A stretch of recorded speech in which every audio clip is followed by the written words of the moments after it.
Hello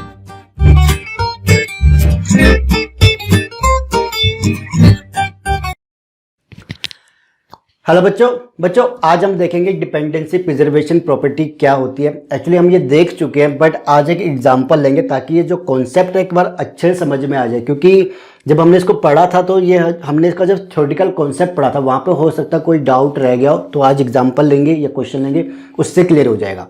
देखो क्या कहते हैं, पहले डिपेंडेंसी प्रिजर्वेशन प्रॉपर्टी कहते हैं कि is that property which is desired while decomposition. जब हम डिकम्पोजिशन करते हैं किसी रिलेशन का तो हम चाहते हैं कि ये प्रॉपर्टी वहाँ पे हो, but it is not compulsory. Compulsory नहीं है। कंपल्सरी कौन सी थी हमारे पास, लूज लेस ज्वाइन वाली प्रॉपर्टी, तो वो होनी चाहिए, बट ये कंपल्सरी नहीं है।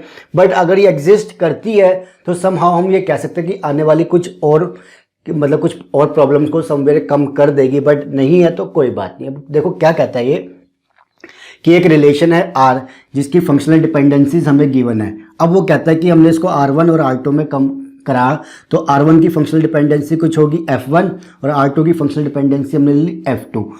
अब वो ये कहता है कि भाई अगर मैं F का यूनियन F का मैं क्या निकालूं, क्लोजर निकालूं, तो वो किसके इक्वल होना चाहिए, F1 यूनियन F2 के क्लोजर के। ओके, तो उसको देखते हैं कि एग्जैक्टली इसका मीनिंग क्या है। न्यूमेरिकल करेंगे, क्वेश्चन करेंगे, पेपर में आता है।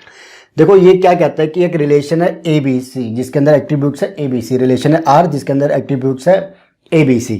अब इसकी फंक्शनल डिपेंडेंसीज ने हमें दे रखी है कि A से B निकाल सकते हैं, B से C एंड C से A। ओके, नाउ वो अब कहता है कि इसको मैंने डिवाइड किया दो रिलेशन में, R1 को AB में और R2 को BC में। अब हमें ये बताना है कि क्या ये फॉलो करती है या नहीं करती, ये हमारी डिपेंडेंसी प्रिजर्वेशन प्रॉपर्टी। तो एक एक स्टेप लेंगे, ध्यान से समझना, तब आपको समझ में आएगा। देखो सबसे पहले हमें करना है क्या है, F का क्लोजर लेना है। F का क्लोजर लेना है तो सबसे पहले हम करेंगे क्या, देखो मेरे पास इसकी A से B निकाल सकता हूँ, इसको ऐसे लिख लेते ताकि जगह थोड़ी सी कम लगे।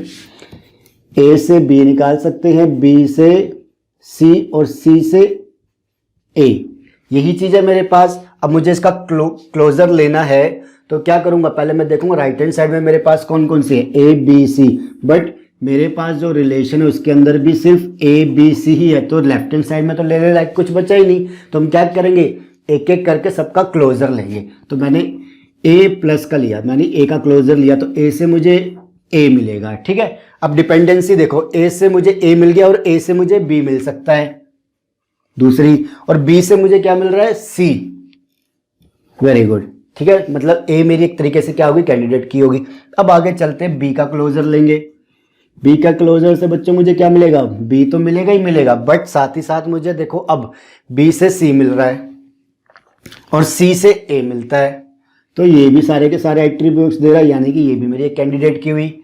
आगे चलते हैं, अब C का निकालेंगे तो देखो क्या आएगा मेरे पास, हाँ जी, C का निकालेंगे तो C से तो C मिलेगा ही मिलेगा, बट C से मुझे A भी मिल रहा है और A से मुझे B भी मिल रहा है। ठीक है, तो ये क्या कहेंगे हम, हमारे पास अब ये क्लोजर आ गया है जिसे हम F1 कहेंगे, सॉरी इसे हम क्या कहेंगे, F का क्लोजर कहेंगे, यही होगा। अब यही चीज हमें कैसे मिलनी चाहिए, जब मैं F1 और F2 के यूनियन का क्लोजर निकालूं।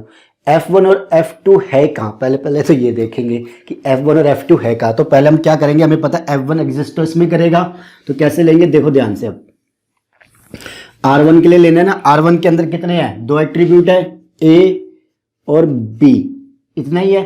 अब यहां से हम फंक्शनल डिपेंडेंसी उठाएंगे जो हमें दी हुई है, तो A B सिर्फ किस किस में आ रहा है, A और B, B C नहीं ले सकते, C A नहीं ले सकते, तो मेरे पास क्या क्या फंक्शनल डिपेंडेंसी है, सिर्फ A से B की ही गिवन है, कोई बात नहीं।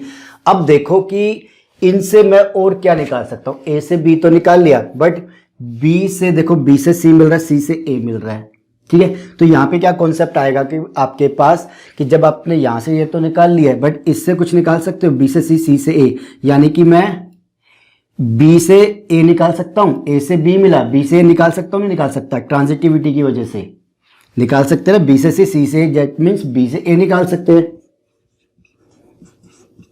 मिल गया ट्रांजिटिविटी की वजह से। ओके, तो यहाँ पे आप चाहे लिखना चाहो तो किसकी वजह से मिला है भाई, B से C एंड C से A। ठीक है, ट्रांजिटिविटी फंक्शनल डिपेंडेंसी की वजह से मुझे B से A मिल गया। ओके, तो ये AB और BA क्या है, अब ये AB और बी ए आपके F1 है, ठीक है, क्योंकि मैंने निकाली है ना ये, तो ये इसकी फंक्शनल डिपेंडेंसी हो गई। नाउ मूव करते हैं कि R2 के लिए। R2 के अंदर मेरे पास क्या है बच्चों, BC। अब BC के लिए देखो, तो पहले देखेंगे कि मेरे पास यहां से क्या मिलता है, BC वाला BC एक ही है, ओके। बट सेम देखो कि BC तो है, A से B निकाल रहा हूं और C से A, इसको कैसे रखोगे, ऐसे मत रखना। देखो इसको देखो, मैंने C से A निकाला एंड फिर A से क्या निकाला, B, जिसका मतलब क्या हुआ, मैं C से B निकाल सकता हूं। भाई C से B निकाल सकते हो ना आप। अब तो ये क्या होगा, यहाँ पे आप क्या कहोगे कि ये ट्रांजिटिविटी की वजह से सेम मेरे पास ट्रांजिटिव फंक्शनल डिपेंडेंसी की वजह से क्या हो गया, ये मिलके आ गया। तो R2 की यानी F2 क्या हो जाएगा मेरे पास, अब B से C और C से B, ये दो हो गए। अब मुझे क्या करना है, F1 F का तो क्लोजर है, मुझे इन दोनों का क्लोजर निकालना है, यानी इनके यूनियन का। तो सबसे पहले हम क्या करेंगे, इनका यूनियन निकालेंगे। कोई जगह मुझे दे दीजिए प्लीज़। चलो मैं इसको यहीं पे रब करके बना देता हूँ, ठीक है, कि A से B, वेट ए मिनट, इसको रब कर लेते हैं। चलो इसमें ही काम बन जाएगा, ठीक है, कि ये आप लिख लेना, मेरा उसमें ही काम बन जाएगा। आ जाइए, अब क्या करेंगे, इनका क्लोजर निकालना ना हमें, तो पहले F1 यूनियन F2 करेंगे। तो सारी की सारी फंक्शनल डिपेंडेंसी इसके अंदर डाल देंगे।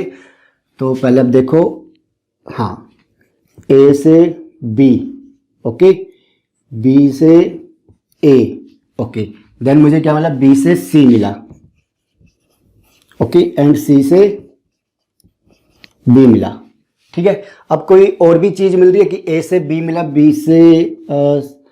A से B मिला, B से C मिला, तो A से C मिलेगा, A से B मिला, B से C मिला, तो A से C मिल रहा है, यस, एक और मिल रहा है।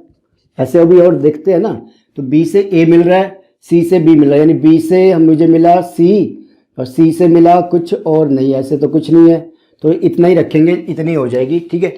अब अगेन फिर से क्या करेंगे, भाई ये यूनियन आ गया मेरे पास। अब इसका हमें क्या करना है, क्लोजर निकालना है इन सबका। तो क्लोजर कैसे निकालोगे, सेम अरेंज करके left hand side right hand side करेंगे। तो राइट हैंड साइड में देखो A B C आ गया, तो हमारे पास तो बचा कुछ भी नहीं फिर से। तो इन सब का हम क्या लेंगे, फिर से क्लोजर ले लेंगे इस फंक्शनल डिपेंडेंसी के बेस पे। तो ये क्या करेंगे, अब हम A प्लस ले रहे हैं, ठीक है। तो A से हमें क्या मिलेगा, देखो A से मिला मुझे पहले A, ठीक है, A के, अब बट A से मुझे B भी मिलता है और B से मुझे C भी मिलता है। क्लोजर में सारे आ गए, B प्लस लो। अब B प्लस क्या करेगा, तो पहले आपको तो B देगा ही देगा, तो B से A मिलता है और A से B और A से C भी मिल रहा है, आ गया, या B से C ले लीजिए, जैसे मर्जी कर लीजिए। देन C का लूंगा, C में क्या करेंगे, C रख लिया। देन C से मुझे मिलता है B और B से मिलता है A, ये भी आ गया। अब देखो मुझे क्या करनी थी, ये चीज चेक करानी है।